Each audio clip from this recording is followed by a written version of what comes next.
दीजिए पुलिस प्रशासन को, उनके कार्यालय उनको बैठा करके वेतन मत दीजिए। क्यों दीजिएगा? फिर अगर उनसे कार्य नहीं कराइएगा तो फिर बोलते हैं कि भाई ये मामला लीक हुआ है। दोनों पहलुओं को देखना पड़ता है, सिक्का के दोनों पहलुओं को देखना पड़ता है। वो नहीं कर पाएगा ना, तो फिर हम अगर वहां पे अगर हम मंदिर का निर्माण करेंगे तो यहाँ की जो आदिवासी जो सभ्यता है वो तो समाप्त। भारतीय जनता पार्टी को हमने एसआईटी का गठन करवा दिया। माननीय मुख्यमंत्री जी शपथ ग्रहण के दूसरे दिन ही एसआईटी का गठन किए। एसआईटी के गठन के बाद में जांच शुरू हुई। जांच के बाद में कुछ चेहरे भी सामने आए। उसमें तहकीकात किया जा रहा है कि कौन कौन बागड़ बिल्ला इसमें है, इस चीज को भी देखा जा रहा है। लेकिन भारतीय जनता पार्टी को डर है कि कहीं ना कहीं यही तो इन्वॉल्व नहीं है। देखिए, भारतीय जनता पार्टी को लोग आज सीबीआई की मांग कर रहे हैं, ईडी सीबीआई की मांग कर रहे हैं, तो भारतीय जनता पार्टी को अपना रिसोर्सेज पे कहाँ भरोसा है? उनको तो सिर्फ ईडी और सीबीआई पे ही भरोसा है। लोकल एजेंसियों पे का तो बंद करा दीजिए पुलिस प्रशासन को, उनके कार्यालय उनको बैठा करके वेतन मत दीजिए। क्यों दीजिएगा? फिर अगर उनसे कार्य नहीं कराइएगा तो फिर रिजल्ट आ रहा है। ऐसे नहीं कि रिजल्ट नहीं आ रहा, रिजल्ट सामने है। कार्रवाई की दिशा में अब सरकार आगे बढ़ रही है और उसमें आप कहते हैं कि फिर नया सीबीआई जांच को आप ही प्रभावित करना चाहते हैं। इसका मतलब हम तो पारदर्शिता लाना चाहते हैं। ये बागड़ बिल्ला कौन अधिकारी है या नेता है? कौन है ये लोग? कैसे होगी ये बागड़ बिल्ला की पहचान? देखिए, हमारा कहना है कि राजनीतिक दल जो होते हैं जिस भी प्रदेश के हैं, अपने प्रदेश के जो संसाधन है उन पे विश्वास करना चाहिए, उन पे आपको यकीन रखना चाहिए। और आज के तारीख में वो जो बागड़ बिल्ला कहने का मतलब है कि जो इसमें इन्वॉल्व है, मैं कहता हूं कि चाहे वो सत्ता पक्ष के लोग को सपोर्ट करने वाले इन्वॉल्व हो, चाहे विपक्ष में रहने वाले इन्वॉल्व हो, उन बागड़ बिल्लों को सजा तो मिलनी ही चाहिए।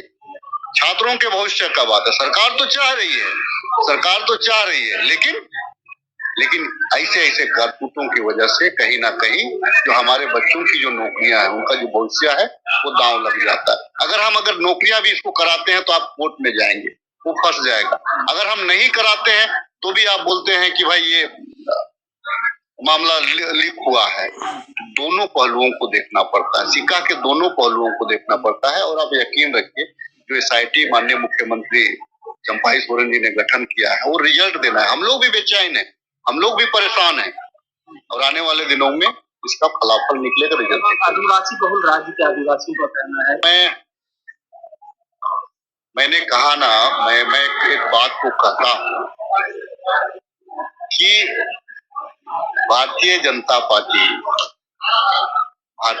पार्टी जो कहती है वो करती है। आप देखेंगे कि इन लोगों ने पहले नारा दिया कि भाई हिंदू धर्म खतरे में, पहले इन लोगों ने नारा दिया, लेकिन अब मैं कहता हूं हाँ, हिंदू धर्म खतरे में है।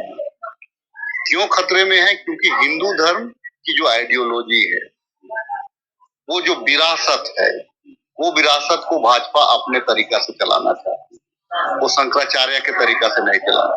हिंदू धर्म का आस्था तब तक टिका हुआ है जब हमारे संत मुनि के द्वारा चलाए गए जो परंपरा है, उन परंपराओं पे हमारा धर्म चल सके। लेकिन आप उसको अगर भाजपा की आइडियोलॉजी से चलाने का प्रयास करेंगे तो आज नहीं, कल नहीं, 10 साल नहीं, 20 साल के बाद में हिंदू धर्म खतरा में आ जाएगा। उसको रोकना चाहते हैं ये लोग, पॉलिटिकल लाभ लेना चाह रहे हैं, और हम धर्म और संस्कृति को बचाना चाह रहे हैं। देखिए, ये भारतीय जनता पार्टी के लोग, देखिए यहाँ दो तरह के लोग हैं।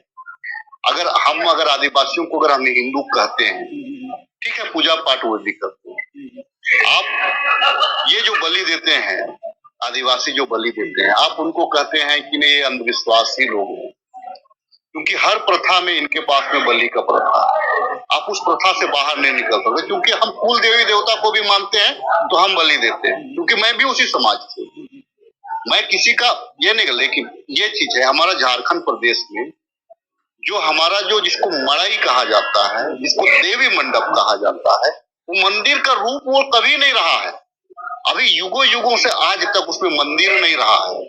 अगर हम वहां पे मंदिर बनाते हैं, मूर्ति लगाते हैं, तो हमको वहां पे प्राण प्रतिष्ठा करना पड़ेगा, और प्राण प्रतिष्ठा के लिए मंत्रोच्चारण करना पड़ेगा, और मंत्रोच्चारण के लिए हमको कोई पुरोहित की आवश्यकता होगी। तब जो चूंकि हमारा जो पाहन है वो तो मंत्रोच्चारण नहीं कर पाएगा ना, तो फिर हम अगर वहां पे अगर हम मंदिर का निर्माण करेंगे तो यहाँ की जो आदिवासी जो सभ्यता है वो तो समाप्त हो जाएगी।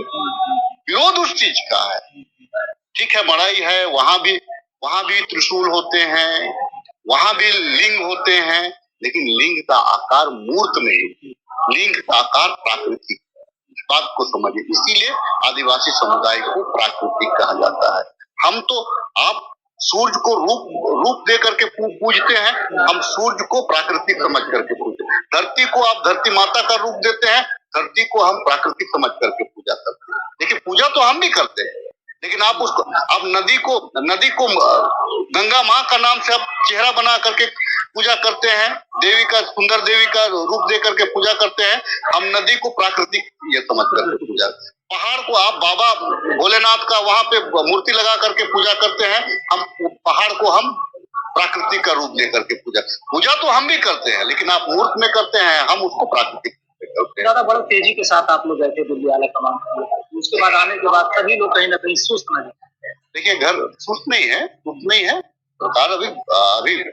सरकार बजट सत्र है, यहाँ पे मनी बिल आने हैं, इस सरकार में तो शामिल होना हमारा कर्तव्य है। इसका मतलब थोड़ी कि हम अपनी आवाज बंद कर दे रहे हैं। अब जो पूछेंगे, जो जानना चाहेंगे, हम बोलना थोड़ी छोड़ दे रहे हैं। हम तो बोलते रहेंगे, तब तक बोलते रहेंगे जब तक सरकार रहेगी, और सरकार जब तक रहेगी, पूरा 9वां महीना 10 महीना है ना, 10वां महीना का आखिरी तक भी बोलते रहेंगे कि आपको सुनना पड़ेगा।